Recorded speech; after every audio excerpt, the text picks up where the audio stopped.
London, 21st September 2001. Not far from Tower Bridge in the murky waters of the Thames, a passerby discovers something that looks like the lifeless body of a child.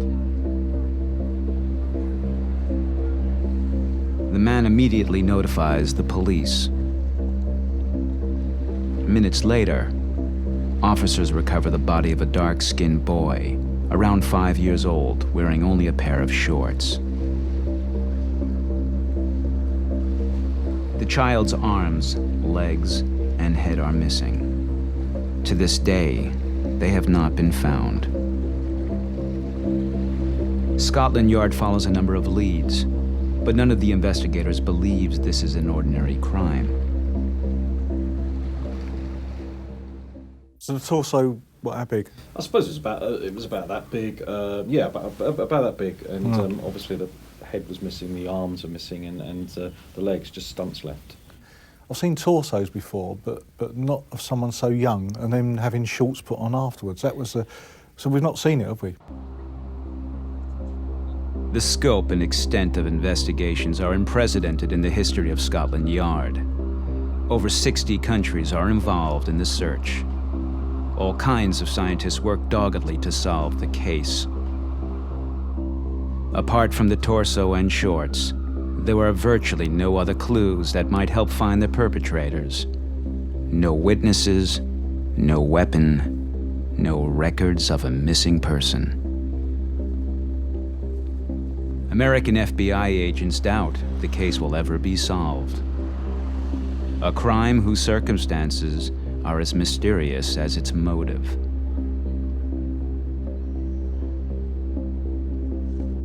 Forensic examinations are hoped to provide some indication of the boy's origins. His body is completely bloodless. Arms, legs, and head have been professionally severed. An analysis of bone structure indicates that the child must have enjoyed a healthy but not a European diet. Skin color and build point to Africa. Were the limbs removed from the body so that the torso could be transported in a suitcase? The intestinal tract contains traces of a European cough medicine.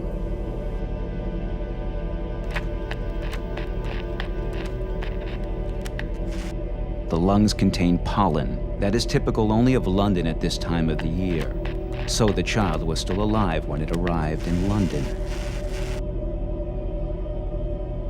Results of the autopsy: death through blood loss.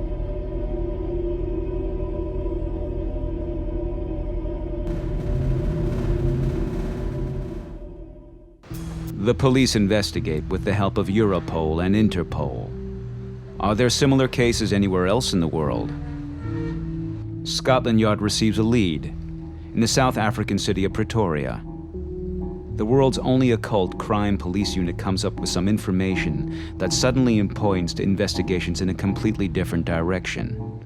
We had a number of goals when we went to South Africa. One was to learn from Gerard and the other advisors over there about the subject. Yeah. Secondly was to get Mr. Mandela to make that appeal to the African peoples of the world. Yeah.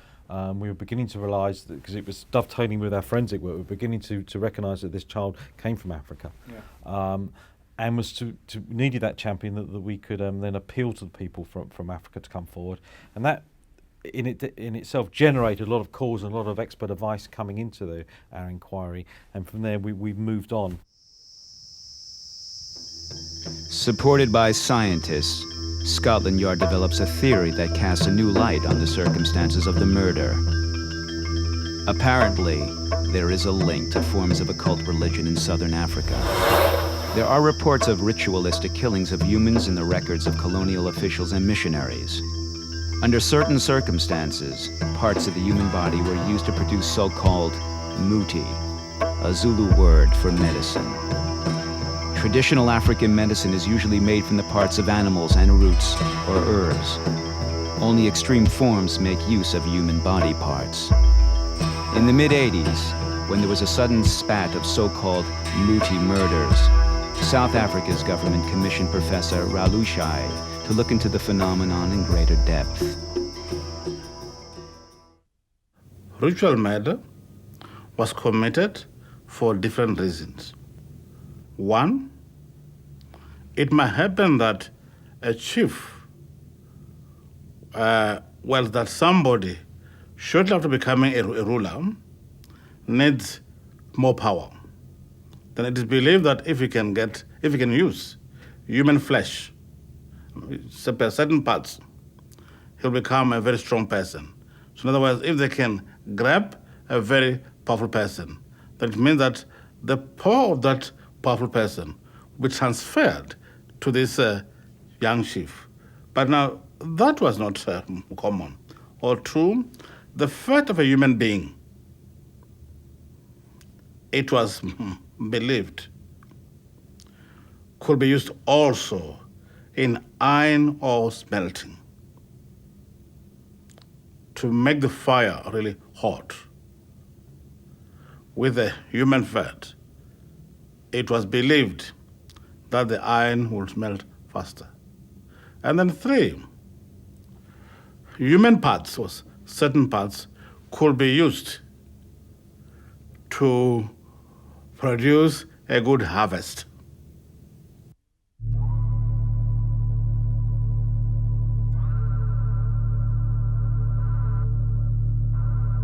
In times of crisis, such as droughts or war, Muti, or medicine murders, represent an attempt to ensure the survival of a community.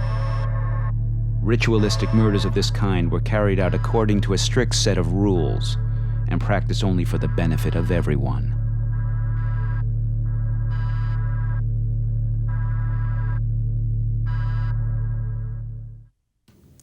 In the past, traditionalists, meaning rulers, for their own reasons, did take part in that. At present, we've got now a new group of people, business people. In almost every case in which a businessman was convicted of having taken part in Muti murder, if you could just go to his business, but at that time it was crumbling. So a certain Inyanga or certain traditional doctor must have told him, look, if you come to us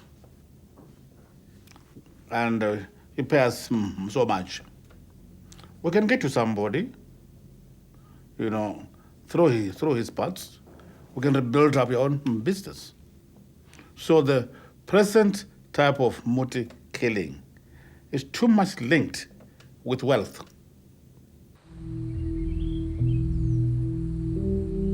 This is how experts today interpret these mysterious and gruesome murders. Until 30 years ago, no one could explain how these maimed bodies came to be floating in rivers.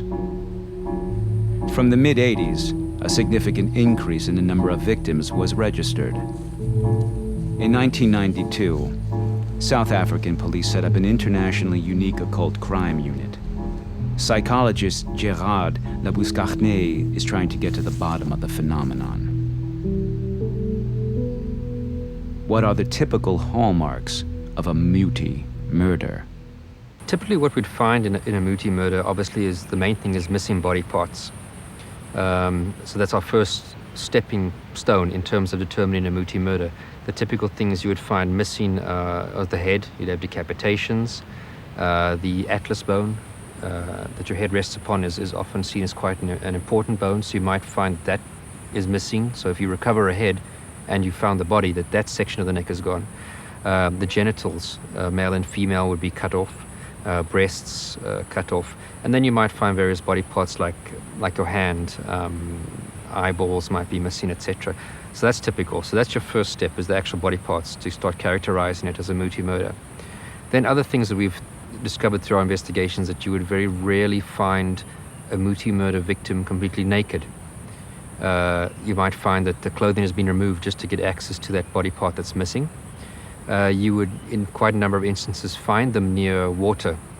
They say that water has a symbolic reference in the sense that it cleans. Physically, it can clean your hands. The murderer can wash the blood off his hands, but symbolically, in that water also cleanses away your sins. A murder with an occult background. Scotland Yard establishes a link between traditional religion and medicine in southern Africa with a crime committed in London. What makes this investigation so unique?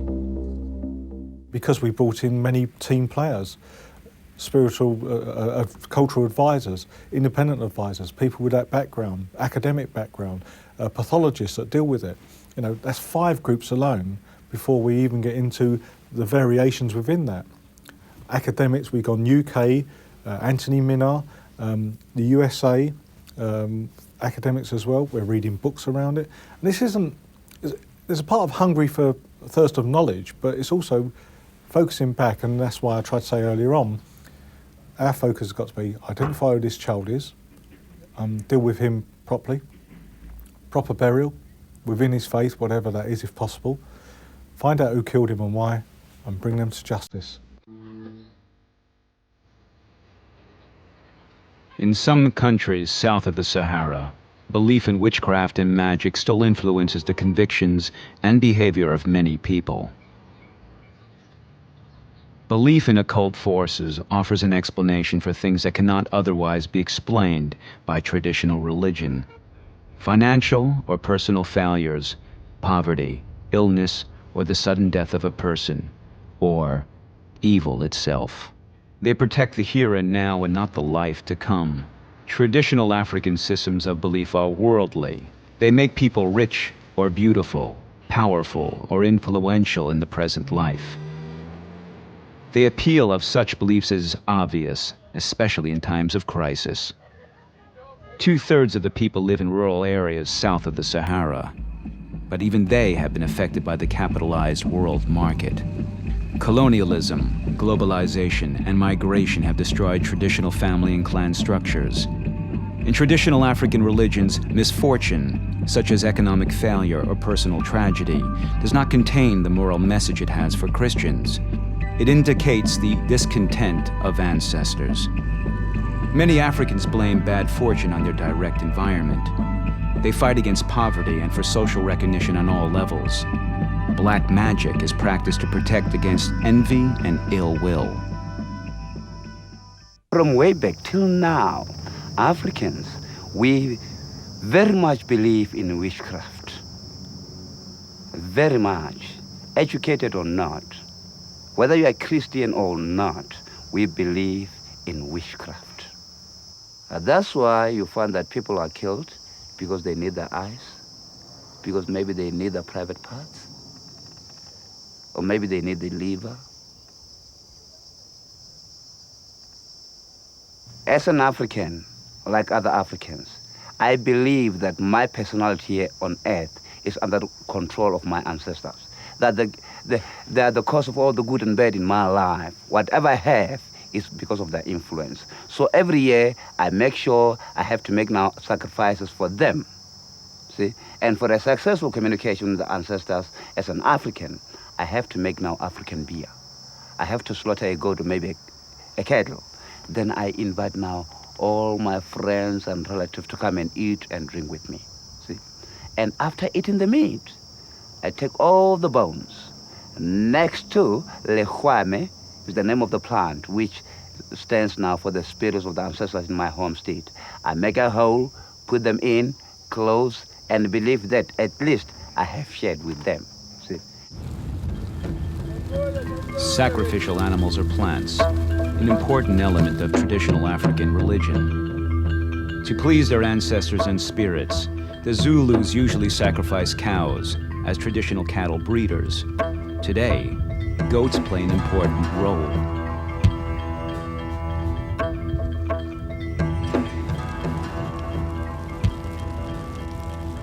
When colonial forces began confiscating and levying taxes on Zulu herds in the 19th century, families in urban regions replaced cows with goats as a sacrificial animal.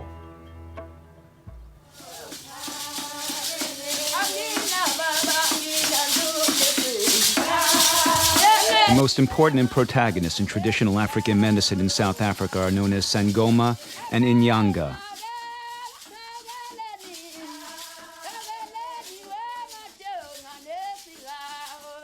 Sangomas are priests and doctors in one, fortune tellers who invoke ancestral spirits to determine the cause of illness, sudden death, or other plights.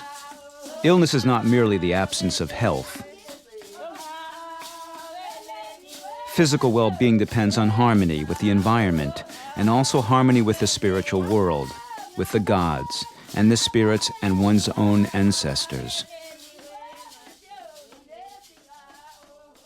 By going into a trance, dancing or interpreting bones,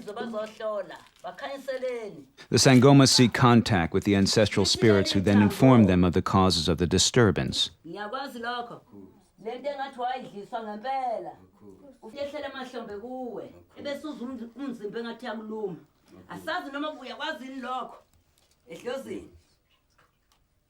A distant relation of this man, whom he never knew personally, did not receive a proper burial. The order of the ancestral spirits has been disturbed. This is why the man now suffers from a nervous illness. Unlike the Sangomas, the Inyangas do not diagnose illnesses. They are authorities on the animal and plant world. What problems do people who consult an Inyanga have? Too much of the bed, like too much of the sick. Yeah, when I come for sick, first I'm taking this Muti, there's two. And then I just do just like this. And then I just give it to him. And then I just take another one. There's another one too. There's two just like this too. Just eat and then I just give it to him. He's sick, he don't know how to talk, he don't know how to do anything, he don't know how to sleep. And then I'm taking this one. This one I just mix it up with the water. Hot water or boiling water. And then I do to the toba like that, and then I drink it up like that. And then there I got another one too from that in the plastic. That for palazza, this cooking, when they come right, and then use palazza with the 5 liters so big like that. There's a tier too. We got him for palazza, that's what you call. More than 50% of the Inyangas learned a profession from their grandparents, whereas a Sangoma receives his calling from his ancestors at an early age. First, you become sick. You become attacked by a special sickness, which we call twasa. During that sickness, you are able to see things before they happen. If there are people coming, I know before being told that there are people coming. And this gift is developed. You get initiated. You are taught healing medicine by your teachers. You are taught how to sharpen your gift and make it good. You are taught many things, but it is not a pleasant thing.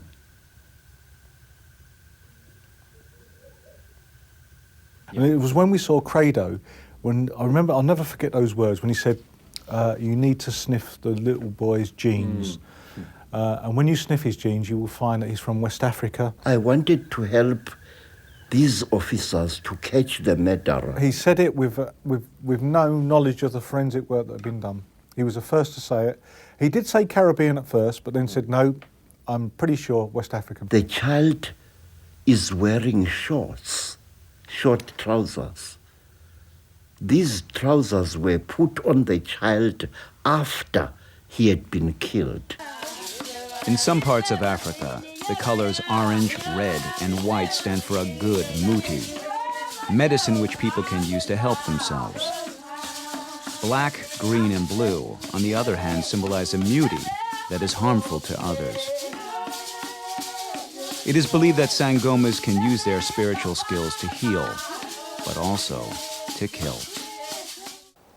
Like I spoke with some traditional healers in the northern part of South Africa, they told me, we did not choose to follow this calling. We did not choose to become traditional healers. We were chosen by the spirits. They say we had no choice in this matter. We were selected and even forced by the spirits to go for training and to practice this. They would also not be able to diagnose properly without the use of spirits and even select what medicine and what roots to give without consultation with the spirits. And even in dreams and through their methods of communicating with the spirits, they would find out where to go in the mountain to find certain types of roots and herbs that they could use according to the prescription given by the spirits.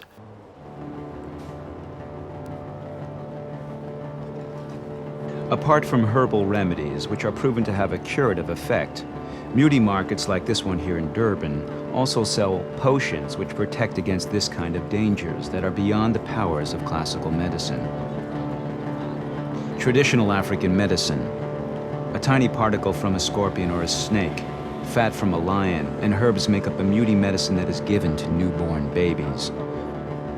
Treatment with this kind of medicine is believed to protect against bites by this particular animal, or to prevent death in the event of a bite. Every region, and therefore its plants, animals, and people, has its own typical character, which is closely connected with the local atmosphere. If this harmony is disturbed by a spirit, which can appear in the guise of an animal, the original order has to be restored, again with a Muti medicine. Parts of the human body, which are used only in exceptional cases of occult medicine, are not sold openly on these markets. People are wary of revealing who can supply them. So some of these medicines, there is a scientific explanation for them. But there are some of them which are purely occult. And I think that's where the challenge lies, to convince the world the existence of the occult, and that the occult has physical effects, and that the occult has psychological impacts, and that it is dangerous for society. And that is our big problem. How do you prove that?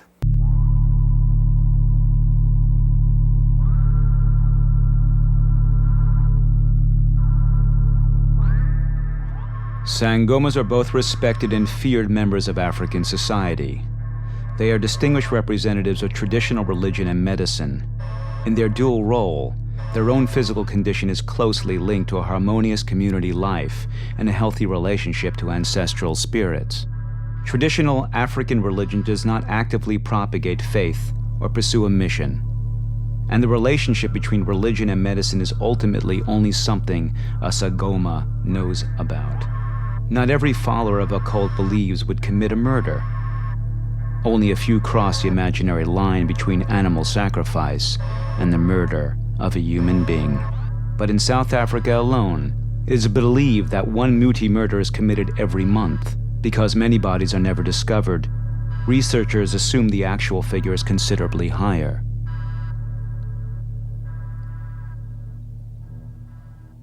I was once giving a presentation in Paris on Muti murders specifically, and someone came up to me afterwards from Ivory Coast and said that they had similar practices with a similar motive and belief system underlying it. And then I think it was someone from Algeria that came up to me and said even there they have the same practices with the same underlying belief system. So from what I've gathered, throughout Africa, it seems it does occur with pretty much the same motive behind it. Obviously, it'll vary, be called different things in different countries. We've definitely had incidences in Swaziland, Botswana, Zimbabwe, which are neighboring countries that I've heard of that have been documented in research. And again, it's always linked to an underlying cultural belief system. Cases of occult-related crime are difficult to investigate. Investigators are almost always confronted by a wall of silence. What I know is that they also believe that there is witches. They also believe that the Muti can work because they are afraid of it. I don't think a person can be afraid for something that they don't believe it can work. They also believe in that in order for you to be accepted in the community, you have to go through certain initiation, which according to me is a sort of an African belief. Everyone is affected by fear of the supernatural. Never before has a murderer described his motive so openly. He said he got instruction from his central spirit that he have to sacrifice a person in order to appease his central spirit. So that in that case is very much unique because it is way in from the onset. He never denied to have killed his own son. Is a murder like this an extreme form of occult belief? It's very detailed and it's very cruel. It's very detailed because he's saying that he started by cutting his child on the throat. And when the blood comes out, he holds that child on his leg so that the blood can come out through. And the blood was going into a container that was put for that purpose until that child died. And he's also said that he forced his wife to hold the child while the blood is coming out. And if you can imagine a person cutting his own child and that child crying, it's painful, it's painful. I think one perhaps has a perception of people who commit these kind of murders as being animals or very aggressive and violent people, but typically they're very normal looking people. A lot of them deny the fact that they had done these particular crimes even after being in jail. In many instances they deny the fact that it was for Muti purposes. We often think that that's as a result of their own fear of retribution from the traditional healer, that they might be cursed or something might happen to them if they speak out. And we have a documented case where the murderer was arrested. He made statements implicating two traditional healers who were picked up, but later he withdrew those statements and denied that this was ever for Muti purposes. And to this day, he still denies that is the case. But he forced me to open my eyes and see my child being slaughtered like a calf. Yes, it was done and over with it. And you have to cut up those hands and those legs, cut everything up out of my child. Everything he wanted, whatever he wanted, those private parts of his legs, hands. And it's like, you know, if you are cutting a chicken out, cutting a chicken, he was cut like a chicken. Parts out of the body, and the body was there. The head was off. The hands were off. The legs were off. It's like just a body. The now 28-year-old mother moved hundreds of miles away after the murder. What made her husband kill the child? He had big dreams for himself. He wanted himself to be rich, to be famous, and all those things. But he was in a very disadvantaged area, with no jobs, everything. The only thing he can think about was maybe becoming a sangoma, healing people. I don't know how that dream developed. Maybe he's the one who can explain too much. He had the dream to become famous, become a healing person, become somebody with pride, somebody people can respect. He is a victim in which way? Because he was being misled, because he wanted to earn a living, and he believed in what people they say. He told him he can become a sangoma, he can be very famous, he can be rich. And because that is what he wanted. And that made him to believe strongly in those ancestors. Make him believe in every dream he have overnight. If he dreamed about killing me, he might as well kill me, because that he believe every dream he have is coming from the ancestors. They are commanding him to do that, because if he dreams something, he have to follow it and do it.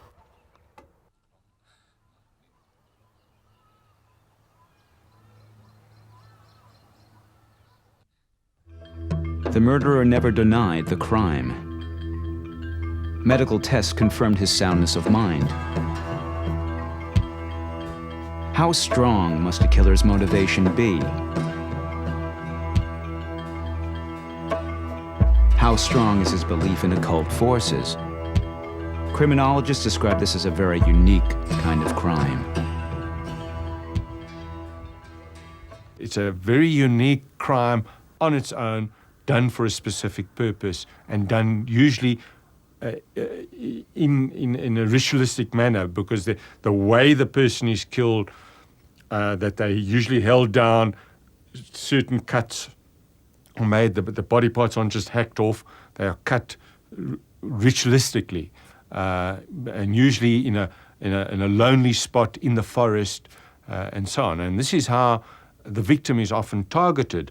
In Inyanga, the client would come to an Inyanga and say, I need very strong medicine, implying Muti that uses human body parts. Muti murders in South Africa are based on rituals and customs which are hundreds of years old. But the recent murders represent a perverted form of ruthless profiteering. Where does this belief in the power of human body parts come from? Why has there been an increase in murders in the past 20 years? There are no obvious immediate answers to these questions.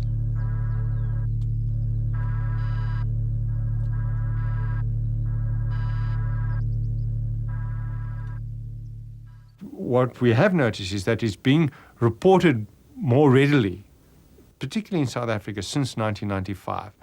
Our media has been, trying to find reasons for certain things, and the perpetrators have been very slack about it. They've been done these murders not in the rural areas anymore, but in urban areas, and that is linked up to the movement of a lot of migrant labor and rural people coming to the informal settlements in places like Johannesburg, and bringing those traditional beliefs with them. And what the police have suspected is there's a lot of the people that have gone missing in our townships on a weekly basis are being used for Muti murders. And they've done that, they've linked that because they've found more bodies, and they've actually caught more perpetrators in the act of trying to sell body parts to Nyangas. So that is why there's been a noticeable reported increase in Muti murders in the last sort of 10 years. The corpse of the child found in the Thames undoubtedly comes from Africa. This is confirmed by medical tests. The case has since become a burning issue in the UK. Press, radio, and TV regularly report new findings. In May 2002, Scotland Yard invited representatives of European police authorities to attend a conference on Muti murders in The Hague. They want to be able to react more quickly to these unfamiliar crimes in the future. The investigators try to understand the background to these occult practices, although they themselves are influenced by very different beliefs. I feel, and Will can answer himself, but I feel as an outsider, but from the understanding, I don't feel an intruder anymore. I think we've got the right, because a 5-year-old boy has been murdered in our country, and the community, society, the government, whoever, wants us to investigate this with a true heart that's a search for the truth. That little boy had no say. Who's going to say for him?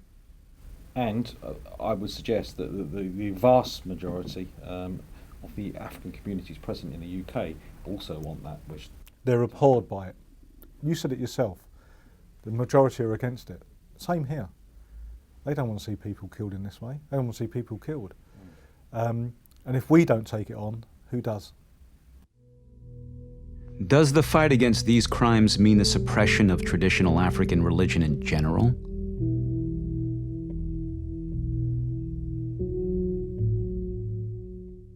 We can't answer that, can we? Because we can't put ourselves in that position. But I think that's my point I'm trying to say. It's a point for society, government, whatever, to tackle that issue. It's a bigger problem than just Muti or voodoo murders.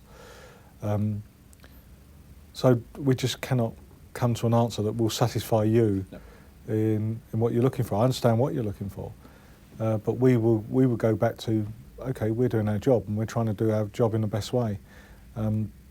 It will be totally inappropriate to do this and not try and understand why people are committing these murders.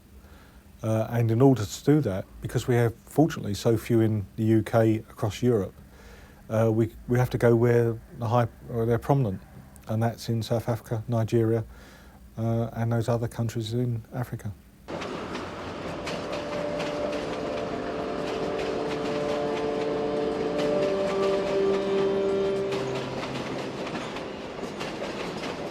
Labor migration in Africa is one of the main reasons why extreme forms of traditional religion have shifted from rural to urban regions.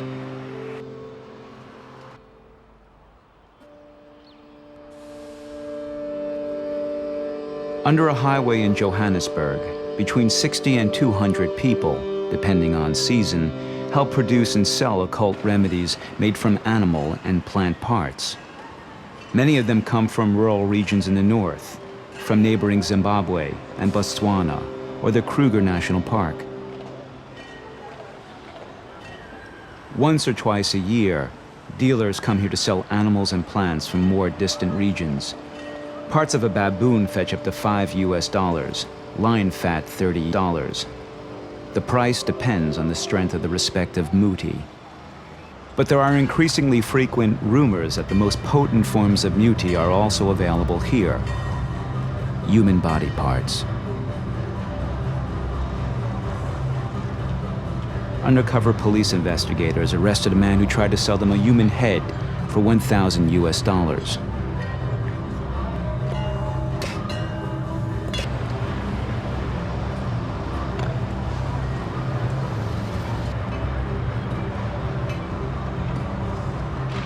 The occult belief in the curative effect of human body parts and the enormous sums offered and paid for them are simply too attractive for some.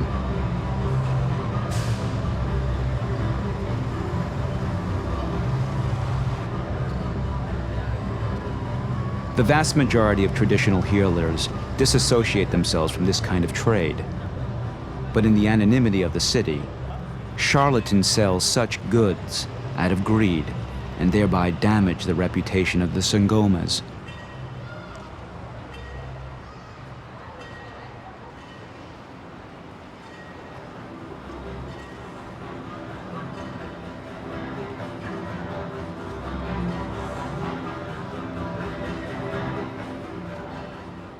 No, they don't work together with the police at all. But if we have got a complaint from somebody, that through using Muti, or maybe if there are some suspicions that some human parts are here being sold at a certain place, we act immediately to arrest those people and to do more investigation. Where does those parts come from and all those things.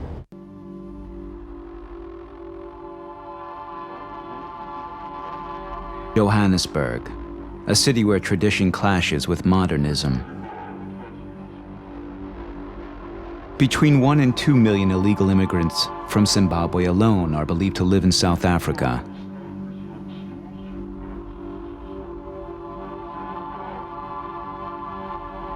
Many are driven by sheer desperation to the cities of Johannesburg and Soweto.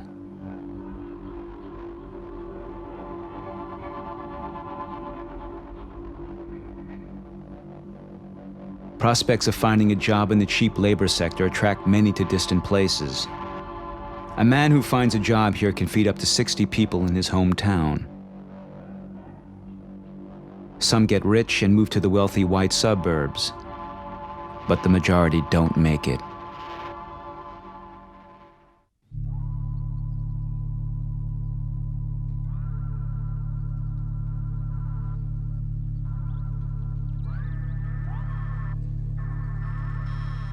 To come to terms with the strange and threatening environment, many turn to occult religions. They desperately rebel against their distress and misfortune and try to achieve wealth and success social mobility, by resorting to extreme methods.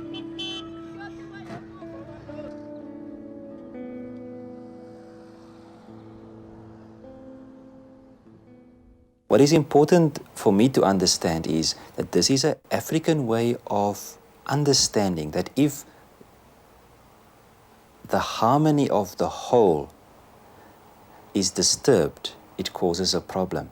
And if one person progresses more than others, it means others are deprived. And that may be one of the reasons why there's a belief that there's power in bodily parts, because you are taking of what belongs to someone else and make it yours. And the circumstances under which you do it could increase or enhance that power that becomes yours. So to me, it is part and parcel of a worldview of African people.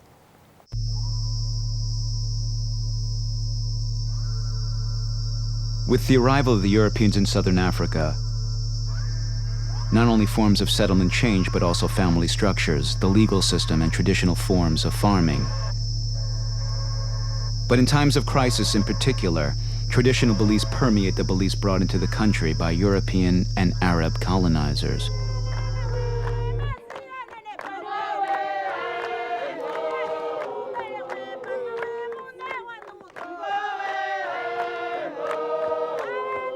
Strict religious customs, originally introduced into the country by Christians, are often adapted today to the spiritual ideas of Africa. ZCC, Zion's Christian Church, is one of almost 2,000 different churches. It is widespread in southern Africa.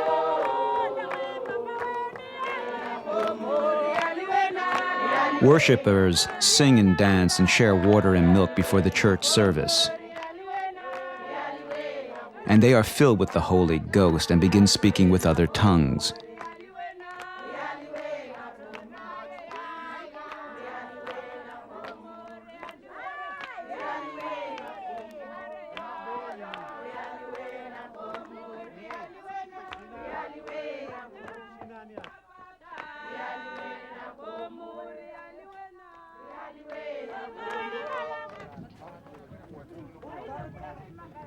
Speaking in tongues, the moment when the Holy Ghost enters worshippers.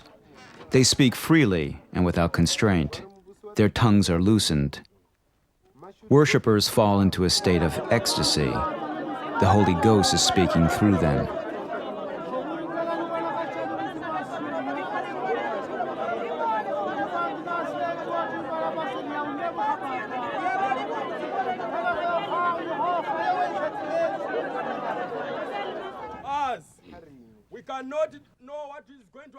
To distinguish themselves optically from other religious communities, the members wear uniforms on Sundays. On weekdays, a star on their chest indicates their membership of the church. Members of the ZCC are given practical guidance during services. They are warned of the dangers of tobacco and alcohol and told that firearms are not a suitable way of solving a conflict.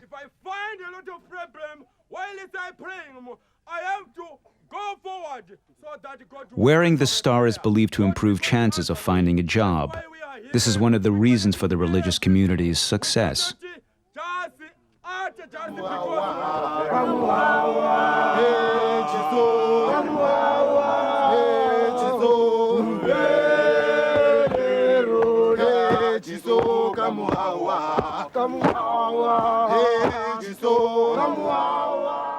We know as well that from not just from that conference, from our cultural advisors, etc., but we know as well that many of these countries, they have their new faith, Christianity, Islam, whatever, but they've also got that traditional belief below.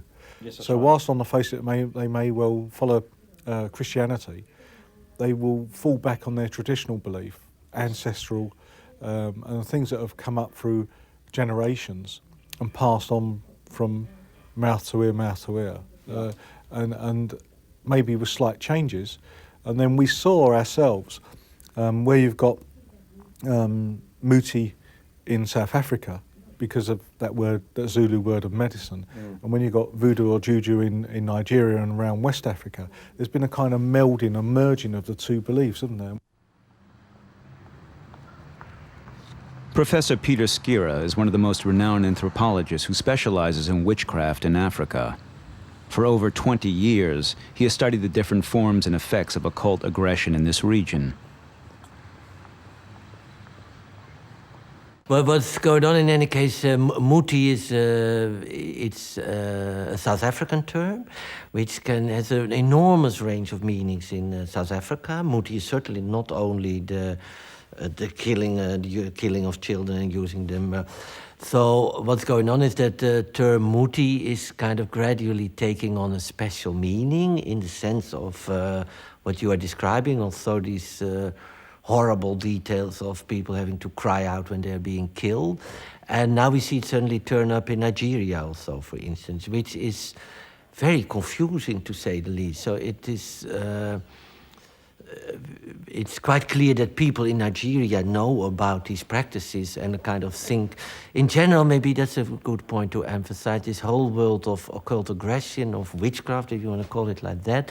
For me, what was very striking was how much it is about fashion, about constantly new fashions. And in a way, that's quite logical, because it's a world in which you want to kind of surprise your adversary, in which you want to come up with new things in order to escape older forms of mechanisms of defense. So anything that's new is very tempting because it promises success, because people are not... You can take people off guard, or you can surprise people. There are no sanctions yet against that, etc. So it's a world in which people are constantly running after fashion. Many areas south of the Sahara have no manufacturing industries. To make a living and feed a large family, most people have to set up their own business as street vendors, taxi drivers, or small traders. If their business fails, many turn to a traditional healer for advice. Why isn't my business as successful as my neighbor's? What is the reason for an illness or the sudden loss of a relation? Questions that are frequently asked, but rarely answered.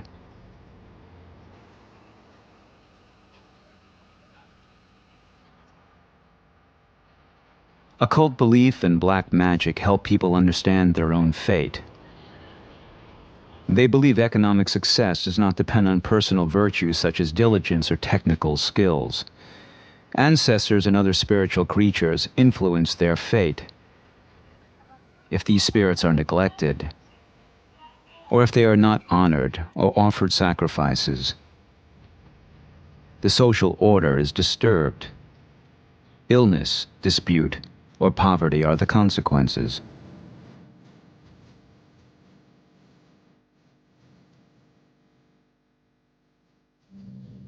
Can Europeans understand the underlying principles of this culture without dismissing it as backward? And we've always said that we're not judging this culture. That's right. Because, and I carefully said that, you know, cultures bring good and bad. And traditional beliefs have got good in them. However, the only bit that we're saying is we're dealing with the murder side of it. The fact that someone may have a belief where they go through rituals where no one's harmed, absolutely right. Nothing wrong with that. No, not at all. This is almost a deviancy away from the normal traditionally held beliefs. Yeah. So again, if you take that funding, there's lots of people that have belief, and then they have certain beliefs, and then right down you have a small number that will go to the extreme. Absolutely. And they are the criminals, but all the others aren't. In July 2003, 21 Africans were arrested in London in connection with the murder. After over 2 years of extensive research, Scotland Yard appears to be on the verge of finally cracking this mysterious case. But the background to the phenomenon of Muti murders and occult violence in Africa is highly complex and is by no means resolved with clarification of the case in London. In occult religions, many different gods are worshipped simultaneously. They compete amongst each other for human adoration. The spirits in these polytheistic systems are capricious, They become enraged when sacrifices are not made in their honor. They threaten illness, poverty, or death, or so it is believed. From today's perspective, Muti murders seem particularly gruesome, but they are neither ordinary crimes, nor are they crimes committed by madmen. The most extreme form of occult violence is a radical expression of the conflict between the economy and the modern and traditional societies in southern Africa.